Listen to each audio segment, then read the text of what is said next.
તાજેતરમાં સરકાર દ્વારા રાસાયણિક ખાતરોમાં જે પ્રકારે ભાવ વધારાઓ કરવામાં આવ્યા છે, 500 રૂપિયાથી માંડીને 700 રૂપિયાનો વધારો થાય એટલે 30% જેટલો સીધો ભાવ વધારો થાય અને એની અસર ખેતીની ઉપજ ઉપર પણ પડે, ખેતી ખર્ચ વધે। એક બાજુથી ખેડૂતોને ખેત પેદાશોના પૂરતા ભાવ મળતા નથી, બીજી બાજુ ખાતર, જંતુનાશક દવાઓ અને બિયારણોના ભાવ ઊંચા થતા જાય, પરિણામે ખેડૂતો કરજદાર બનશે અને ખેડૂતોને આ પરિસ્થિતિમાં એટલી બધી મૂંઝવણ છે કે તેની કલ્પના પણ ન કરી શકીએ। બીજી બાજુ અત્યારે વાવેતરના સમય થવા આવ્યા છે ત્યારે વર્તમાન સમયમાં ખાતરની અછતો પણ એટલી જ થઈ ગઈ છે।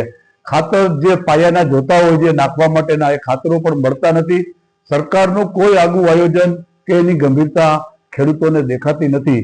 ત્યારે અમે સરકારને રજૂઆતો કરી છે કે તાત્કાલિક ધોરણે જે ભાવ વધારાઓ કર્યા છે એમાં સબસિડી વધારવામાં આવે અને જે જરૂરિયાત મુજબના ખાતરો છે એની ઉપલબ્ધતાઓ વધારવામાં આવે, જેથી કરીને ખેડૂતોને પોતાની જરૂરિયાત માટેના રાસાયણિક ખાતરો મળી શકે। ખેડૂતોની હાલાકી જો સરકાર નહીં સમજે તો ખેડૂતોએ જે વર્તમાન સમયમાં સરકારની સ્થાનિક સ્વરાજ્યમાં સાથ સહકાર આપ્યો હતો એ જ ખેડૂતો એમની સામે લડતના મેદાનમાં ઉતરશે એવું ખેડૂતો આલમમાંથી અમને જાણવા મળી રહ્યું છે।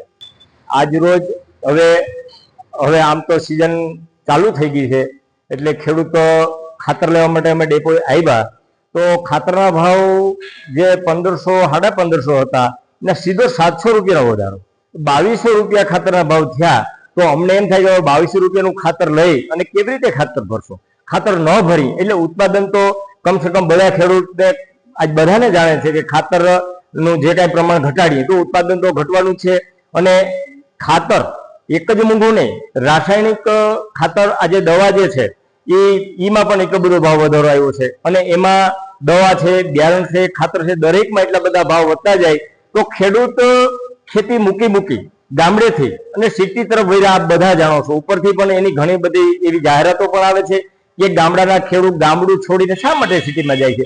તો ખેતી મૂકવાનું એક જ કારણ છે કે વધતા જતા ભાવ અને ખેડૂતને જે ઉત્પાદન જ્યારે થાય ત્યારે ભાવ મળતા નથી અને ખેડૂતને આના ભાવ ડબલથી એક જાજા ભાવ વધી ગયા છે। 2012 થી 25 સુધી તમે આમ ગણતરી કરો તો 4 થી 5% ભાવ વધ્યા ખેડૂતના, આના તો નહીં 4 5 ગણા ભાવ થઈ ગયા। તો આજે જે પાક વીમો જે ખેડૂતને ચાલુ હતો એને માટે અમે પણ એને ઘણી બધી રજૂઆત કરી છે કે ભાઈ ખેડૂતને સામાન્ય વાહન હોય તો એમાં પણ વીમો હોય છે, તો ખેડૂતને ખેતી માટે જ્યારે નુકસાન થાય ત્યારે વીમો કેમ નહીં? તો બને એટલો વીમો વહેલી તકે ચાલુ કરવામાં આવે અને ખેડૂતને જે 3 લાખ રૂપિયાનું જે ધિરાણ કેસીસી ધિરાણ લે છે એની અંદર જે 7% જે વ્યાજનું વળતર મળવા પાત્ર હોય તેમાં 3% મળ્યું છે, 4% નથી મળ્યું, એ પણ વહેલી તકે ખેડૂતને મળે એવી અમારી ખેડૂત પ્રત્યે અમારી ખેડૂત આગેવાન તરીકે અમારી તમને અપીલ છે।